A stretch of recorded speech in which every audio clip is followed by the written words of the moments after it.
at the gate by Mike Fisher. So they pick off the flag.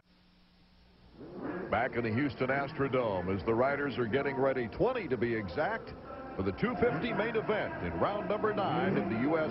Supercross Series. For this week's Suzuki riding tip, let's go to former world champion and Suzuki team manager Roger DeCoster.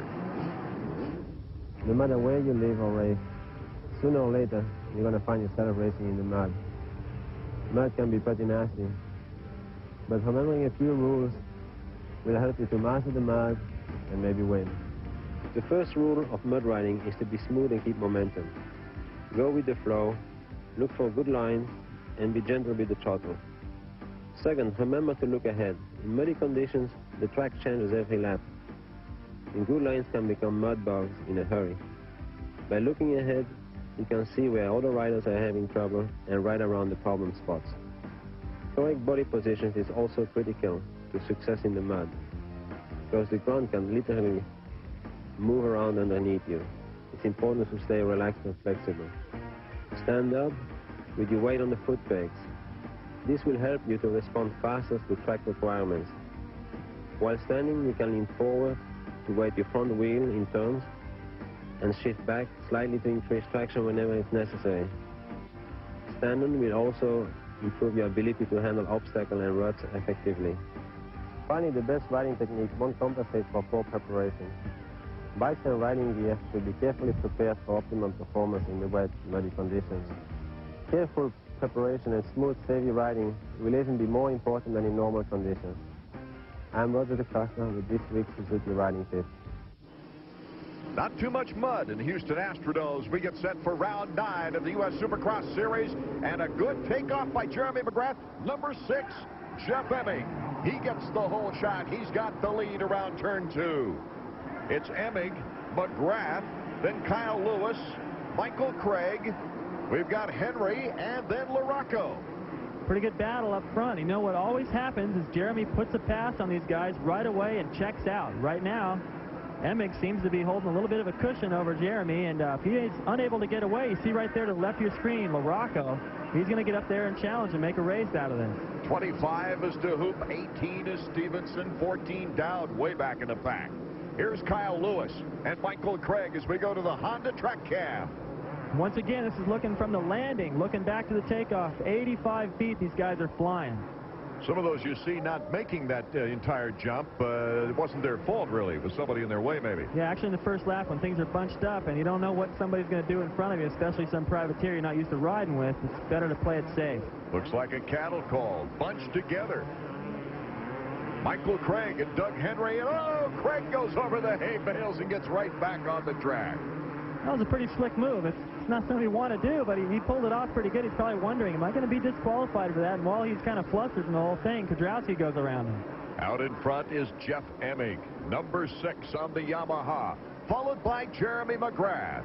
There's another look at this move by Craig. He comes over the finish line jump, can't make the corner over the hay bales, pulls it off.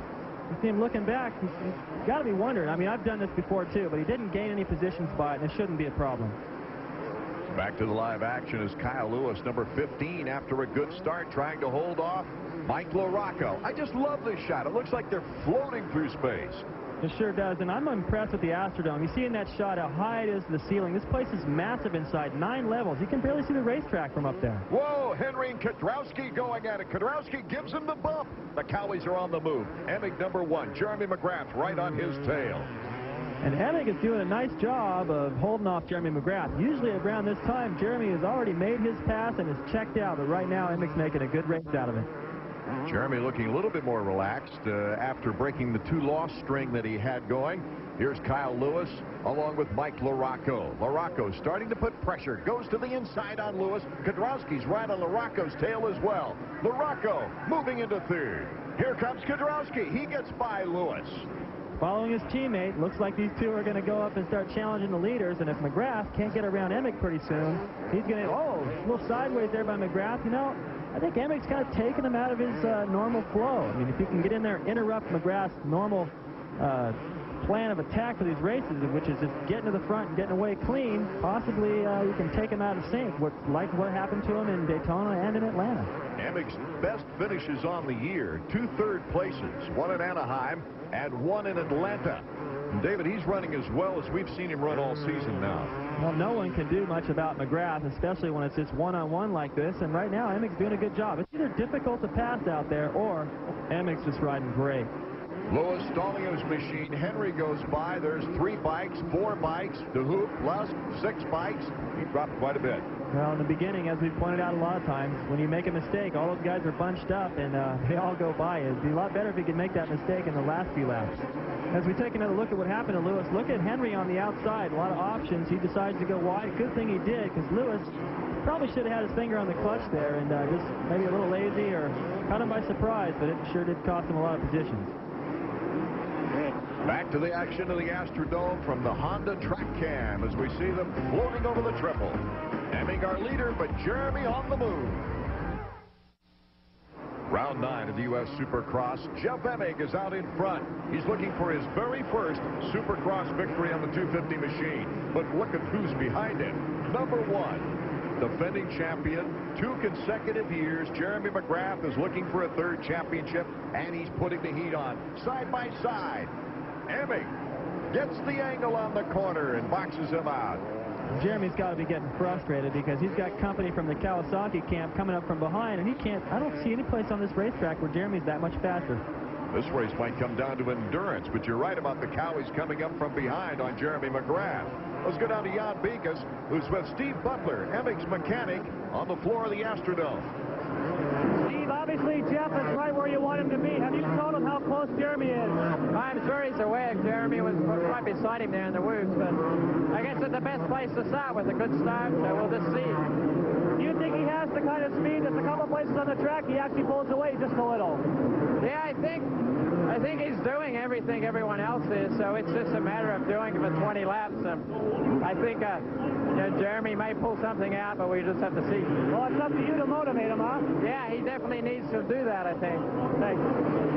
McGrath looking for his 7th win of the season. It would really help the point situation if he could pull it off, and he goes side by side. But Emig says, I'm not letting you cruise by. Emig is rock solid. He hasn't cracked yet. He's under the serious pressure from McGrath, and he's really not blocking him. McGrath is trying everything he can, and that's what makes it kind of look like Emig's taking his line away. Beekes has moved over to Skip Norfolk. Skip, it looks like Jeremy almost had him there. How's he going to be able to pull off a pass? Well, Jeff's riding a really strategic race right now. He's taking all the lines away from Jeremy. Jeremy's got to figure a way to get around him, and now, because when these 2 guys are racing out front, it's going to give Mike a chance to catch him. Now, when the bike bogged in the heat, it didn't happen until the end. Are you pretty confident you fixed that? Yeah, I'm pretty confident we got it fixed. I made him hammer on it hard in the parade lap to see if we were going to do anything. I warmed it up and got it hot before we went out there. It seems to be working pretty good right now, but we'll see how it goes. Well, he's making it exciting. Thank you. Thanks. 36,919 fans in the Astrodome are being treated to a tremendous competition right now, David. Emig, number 6. Jeremy McGrath, number 1. McGrath just looking at every turn, trying to get by Jeff Emig. And there he takes advantage of the opportunity. That was brilliant by Jeremy, because in the laps prior to that, he was going to the outside each time, and then he snuck up the inside and totally fooled Emig. Oh, Henry comes up short and goes down in his battle with Michael Craig. He was in 5th position when he hit the deck. Looks like he got tangled in to Craig, and it looked like it pulled a kidney belt out of Mike Craig's pants. Craig was lucky he didn't go down in the process. Jeremy McGrath, the leader. Jeff Emig in 2nd place. Another look. Yeah, these guys just get crossed up. It wasn't intentional or anything. Look, there you see the kidney belt fly out of Craig's pants. Craig almost went over the hay bales there. And Henry, lucky he didn't get run over by Larry Ward. Henry way back in the pack now as we return to the live action from the Astrodome. Craig up and running in front of Larry Ward. Ward has had a long way to come from the start, but has run a very consistent race. He tries a block pass on Mike Craig. Mike Craig saw that coming and just rode right around him, but I think Larry Ward will be able to get around him. Right now, Mike Craig's kind of a wounded duck. I don't think he can be very aggressive after that move. Larry Ward got the whole shot here last year, led the race for 9 laps, ending up in 7th place. Right now he's got a battle on his hands with Michael Craig. Well, both these guys in unison through the doubles, and Larry Ward finally takes the measure of Craig, and it looks like he has a little faster pace there. Craig makes another mistake, just a little flustered by that exchange with Doug Henry. He was lucky to get out of there without getting hurt. I mean, he's got a handlebar right in the side. Larry Ward making a slow slide from contender to fourth in the standings if he doesn't really do a good job here today. Well, he's got the Kawasaki guys up ahead of him, and that's going to drop him to fourth. And looks like he's got the speed to catch him, but he's still got a long ways to go. And right now, Emig is already starting to drop off the pace. A lot of guys can do the same thing Jeremy can do for a few laps, but they can't do it for 20, and that's what Jeremy's proven all year long.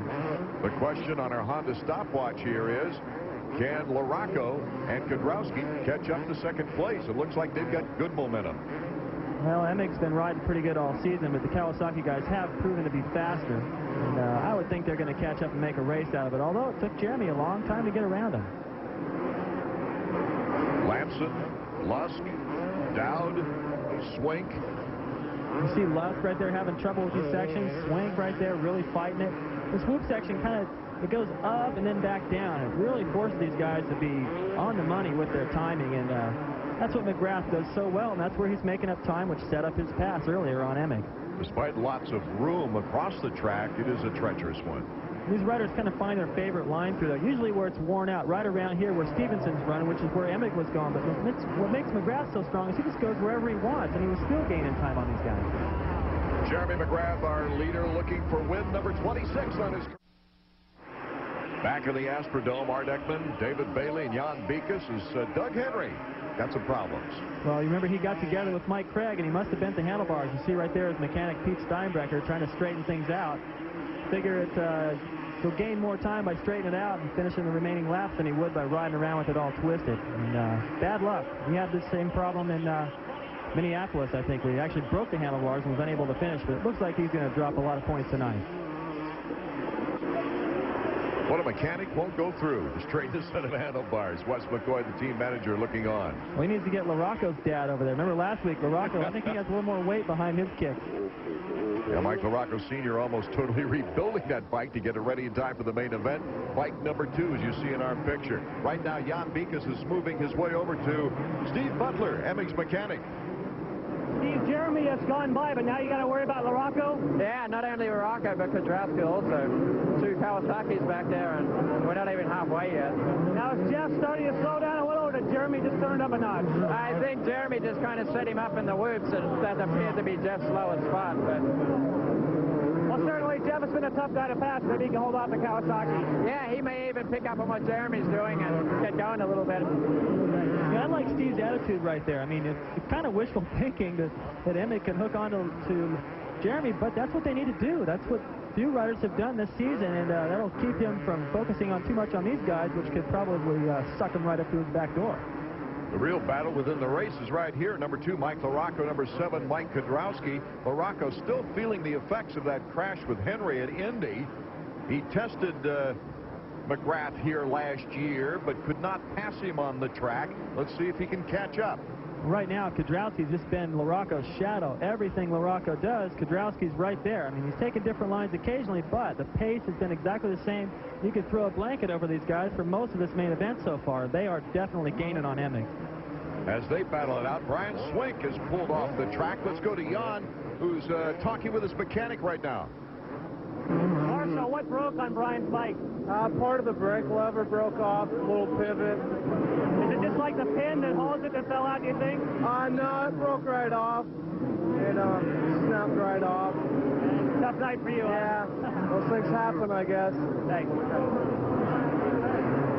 So the Swinkster sidelined himself, and you see he's got one of those strips over his nose to breathe better that the football players are using, but it didn't help out there with the machine much. Well, you know, it's a weird thing that what happened to his brake. That's kind of unusual, but I don't understand why he's still not out there. I'd be out there trying to collect all the points I possibly could. LaRocco, number 2 in 3rd. Number 7 in 4th, Mike Kudrowski. Look at LaRocco right there, grabbing a handful. You see how slick it is. It's got this topsoil, but the floor of the Astrodome has been there since this thing was built, and it's that hard-packed clay. When they get down to it, it's very slick. It's like that in one of the triples, the corners after the triple. These guys are having a lot of problems with. Let's go down to Jan. Brian, it looks like Mike is closing in on his teammate. Do you think he can catch him? Well, Well, they're battling when Amick and two Mikes are kind of going back and forth, so one guy makes a mistake and the other one makes another mistake the next lap, so they kind of